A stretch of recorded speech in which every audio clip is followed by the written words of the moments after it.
Good morning and welcome to my optimal E.C.H.O environment. Today I'd like to talk just a little bit about creating the right environment for your own inner growth, to clear your mind, and to develop a deeper relationship with that which looks through your eyes. Yum yum. So, to begin with, I created a concept to explain what's really important in our inner and outer environment called the E.C.H.O, our personal E.C.H.O pattern.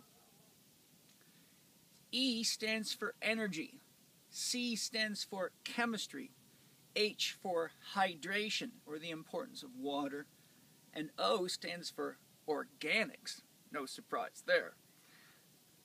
In order for us to feel balanced and whole, we have to realize that there's certain things that the body needs, and if the body does not get what it needs, it sends messages to the brain constantly signaling that there is a potential threat or a challenge. For example, if you're dehydrated, your body's sending messages to your brain constantly, I need water, I need water, I need water. But if a person's too wound up and detached from themselves because they're living up in their head, the message from the body, I need water, is often misinterpreted as I'm hungry, or I need a soda, or I need a candy bar, or I need some quick energy.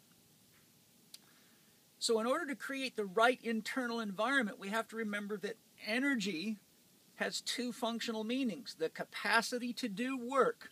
The more energy a person has, the greater their capacity for work.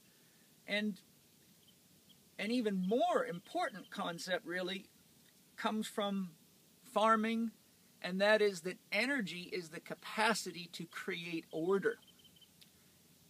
To maintain a healthy body is to maintain a high level of order, or form, or integrity.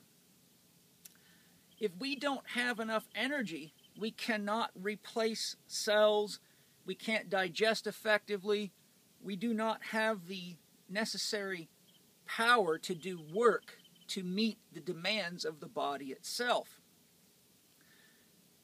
When we don't have enough energy to maintain the order of our bodies, our minds reflect the imbalance because our mind is part of our body.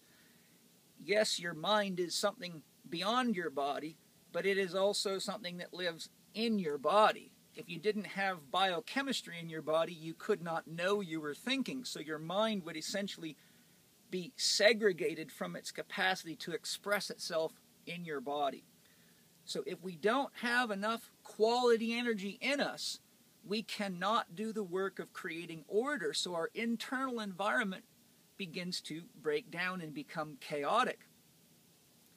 Chemistry is what allows you to have feelings, thoughts, move your arm, breathe, gives you a heartbeat, gives you neural transmission. Chemistry is your hormonal system. There's about 6 billion chemical reactions a second in the human body, all of which, by the way, are water dependent.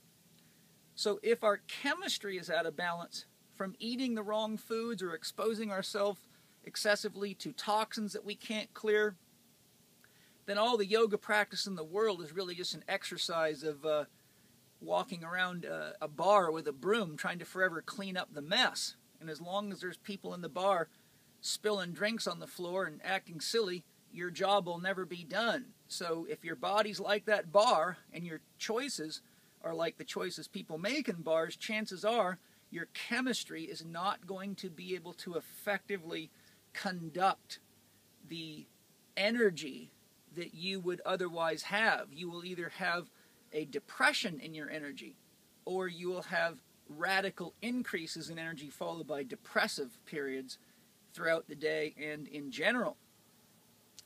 So we must pay attention to the fact that our energy and our chemistry is directly related to our hydration and the organics that we consume. Our body's a living organism, and every cell in our body needs food. Your body can only be as good as the quality as the food that you eat. So in order to create an inner temple where you have a place that is stable, organized, reliable, and gives you a sense of inner peace, the kind of inner peace that you get when you have a new car and you can trust that it's not going to break down on you on a long drive, versus the kind of inner unrest you have when you have a beat-up car that's not well maintained. If you got to drive that thing across a couple of states, you're constantly worried all the time that the muffler might fall off, etc., etc.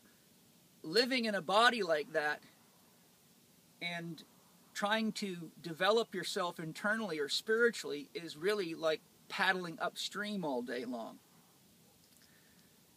Once you've got your energy levels right, you've got your chemistry balanced, you've got adequate amounts of water of the right type, and you're eating the right type of foods in the right proportions for you of an organic source, as I show in my book, How to Eat, Move, and Be Healthy, and my ebook, The Last 4 Doctors You'll Ever Need. You can find out everything you need to know to get those things right in those resources.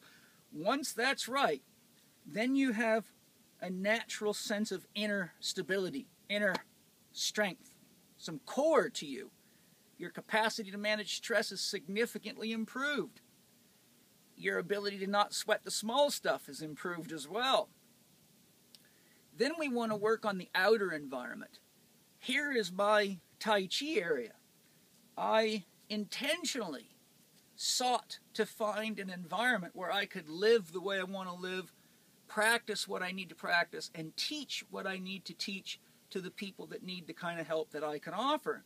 So as an example, this is the environment that I've chosen to do my Tai Chi and to teach my Tai Chi, because it is conducive of what I'm trying to accomplish. Whenever we do Tai Chi in any given area, we leave an energetic imprint of ourselves there. If you look at the book, The Source Field Investigation by David Wilcock, he gives you the current science showing that for 30 days after you've been anywhere, you leave what's referred to as a phantom energy field that's actually alive and still has photon energy in it and can actually be measured.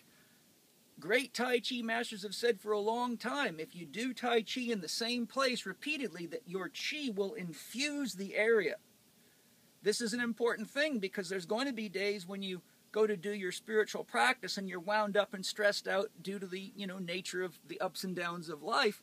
So if on your days when you're a little flat, you go back to the same sacred spot you've created in your home, in your backyard, wherever you want to do it, your Chi will infuse you, and it'll also infuse anybody that comes through that area.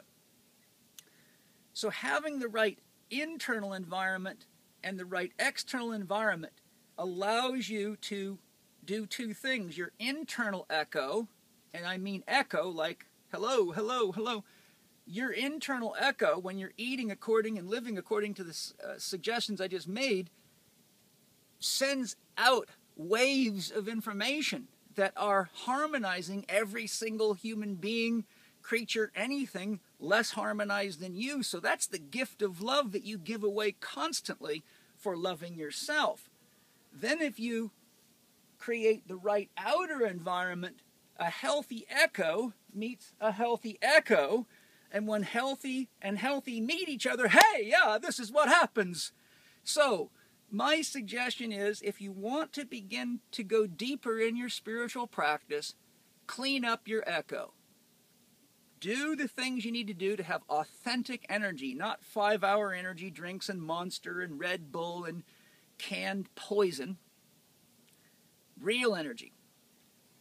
Get your chemistry right. My books show you how to do that. Hydrate yourself. Eat good organics. And then create an outer environment that you can return to regularly and infuse it with your love and your Chi. And then on the days when you're a little grumpy, you go back there and you feel like this. Oh, I cannot be grumpy here. It's too beautiful. I don't want to upset the echo. I don't want to irritate the snakes and the spiders and the bobcats and the squirrels and the road runners and the hawks with that. So we come here, good food, good water, good energy, good environment. I got every reason to be still and explore the mystery of what's making me breathe and what's making my heart beat. And when you get there, you will find me and everybody else. Aho, Great Spirit. See you there.